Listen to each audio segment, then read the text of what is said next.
Welcome to Park Güell, one of the most iconic places designed by Antoní Gaudí. Join me as we take a tour around the park and see the creativity and craftsmanship of this amazing architect and awesome designer. As you arrive at Park Güell, you are greeted by a stone and glazed ceramic wall which surrounds the site. You can immediately see the craftsmanship and design involved in this stunning park. It beckons you in to explore more examples of Gaudi at the height of his work. Once inside, you climb upwards and are greeted by this model home exemplifying the housing complex which Josep Maria wanted to construct here. This building was acquired by Gaudi's father in 1906, and the architect lived there until 1925. We are now arriving at really one of the most exciting places in the Park Güell for me as a mosaic artist. This is the place that I've been so looking forward to visiting. It is an area, a plaza, which was like a Greek theatre in the time that it was built. This is the place where you can see Gaudi's art form based on modernism, where he didn't believe in any straight lines. You will see the curving benches in their undulating form based on nature. So let's go and explore a little more. In Güell's lifetime, the park was already considered to be one of Barcelona's great tourist attractions, and the large square was often let out for staging events, Catalan dancing and other civic and social events. Take your time to explore this area. Every part of the bench has its own character. The colours and shapes of the small pieces of pottery are scattered all over the bank. Under Gaudi's management, Jujol, his right-hand man, helped to complete the mosaics in the Park Güell. Gaudi instructed him what to do, and here we can see a technique called trencadís. Trencadís is basically a mosaic technique from the Latin word trenca, which means to break, and you can see we have different forms of small pieces of mosaic, different colours and different types of ceramic, from flat to bumpy. All the way around here you can see different formations with swirls, yellows, blues, and this absolutely stunning raised piece. This, in fact, looks like something you would have your tea or your teacup on. This mosaic bench is absolutely stunning. Here we can see more examples of trencadís, the mosaic decorative system that consists of coating surfaces with the small pieces of broken ceramic. It's thanks to this trencadís technique that the balcony looks so colourful.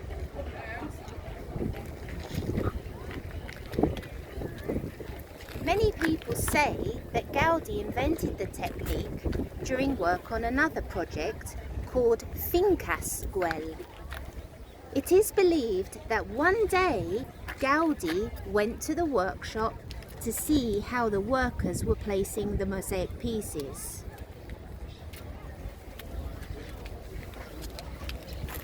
Not pleased with the speed of the project, he took a flower pot, smashed it to the ground and stated, "Place them in handfuls, otherwise we're never going to finish."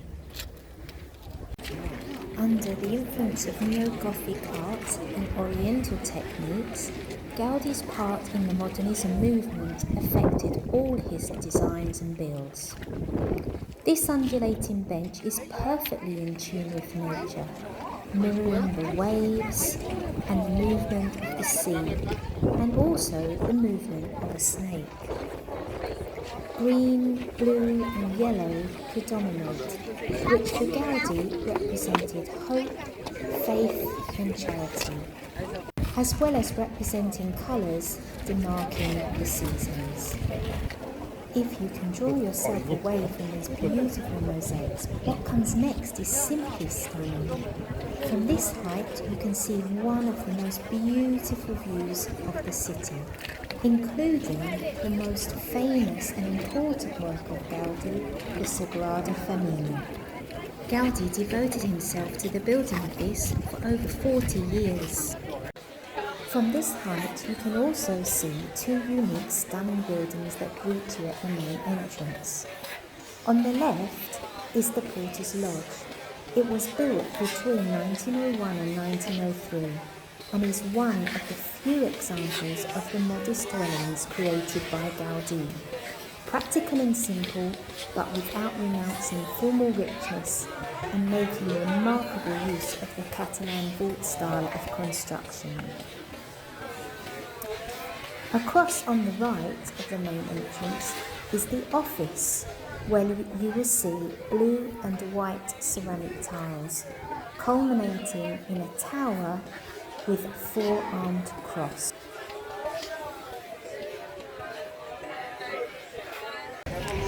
As you leave the large square and head downstairs, you will notice that Josep Jujol continued his trencadís on the outside of the bench.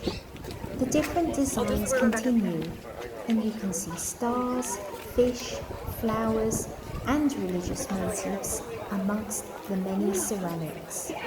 Take it in and enjoy.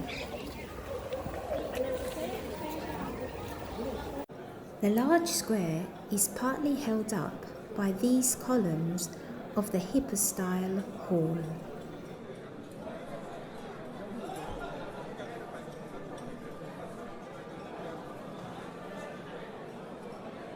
Welcome to the Hipp style hall. This was originally meant to be a residence market, but instead it is a beautiful place where you can see these beautiful Doric columns and on the ceiling lovely mosaics.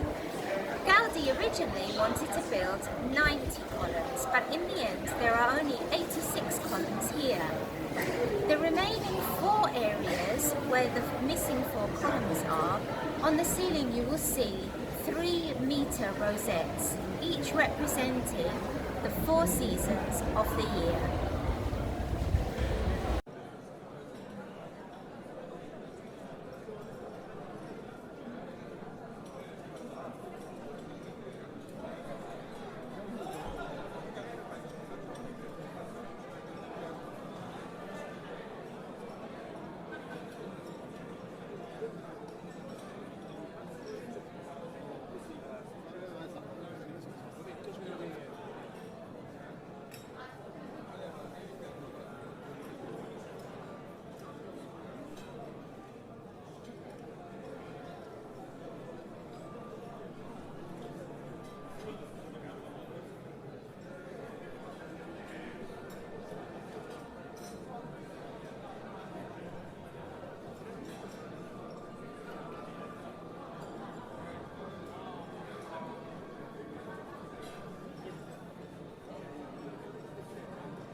As you exit the hall, you arrive at the monumental stairway, which leads down to the main entrance.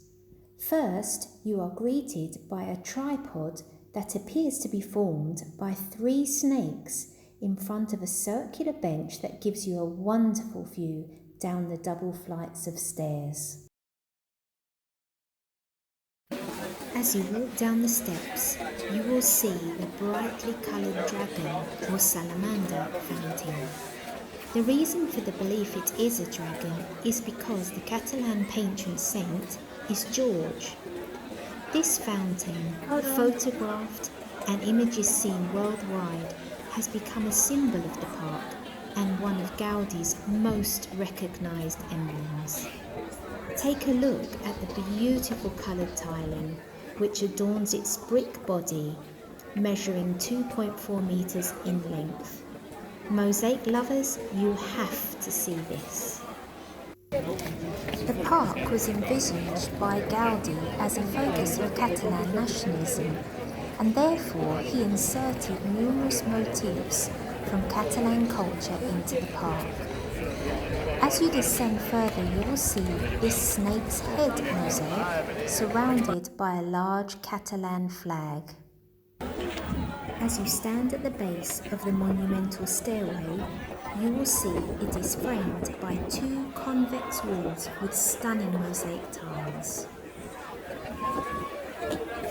Take a moment here to look closer at the two stunning buildings either side of the main entrance.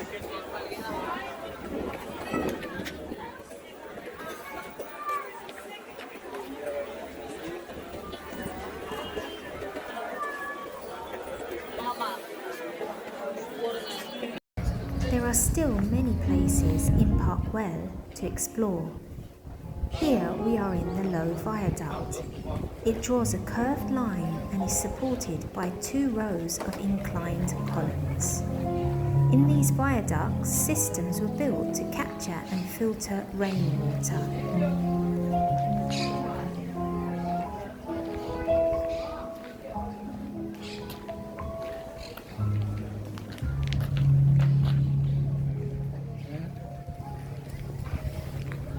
This park was commissioned by Josep Maria Jujol, hence the name Park Güell. This Catalan patriot wanted to create a stylish park for the Barcelona aristocracy. It was actually intended to be a residential estate in the style of an English garden city. Güell's idea was to have an urbanisation for rich families, which would be in a healthy environment featuring beautiful views. Gaudi worked on the park from 1900 until 1914.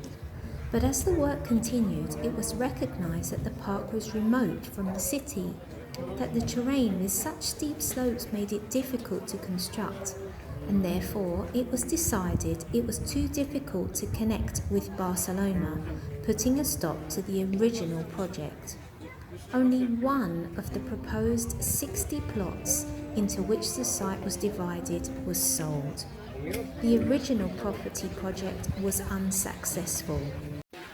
However, as a mosaic lover, I can tell you that when you see what has been created in its place is simply breathtaking. Believe me, it's well worth a visit. What was once deemed as an unsuccessful project has made way for an amazingly successful project.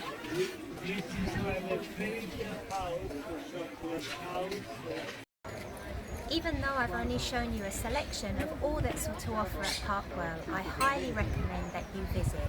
It really is one of the most emblematic symbols and demonstrations of the craftsmanship of Gaudi.